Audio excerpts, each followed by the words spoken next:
Pojď, ty můj veloucko. Počkej, já tady. Dobrý den, pane doktore, já vedu manžela na to vyšetření.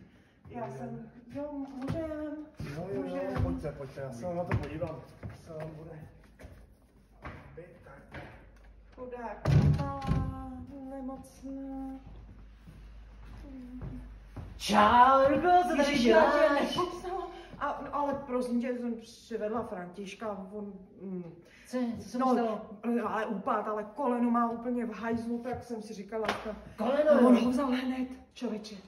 Počkej, ty jsi ho sem vzal na koleno? No tak jasně. Ale tady nedělají kolena. Tam je jasně napsáno kolonoskopie. Ale kolonoskopie nedělá kolena.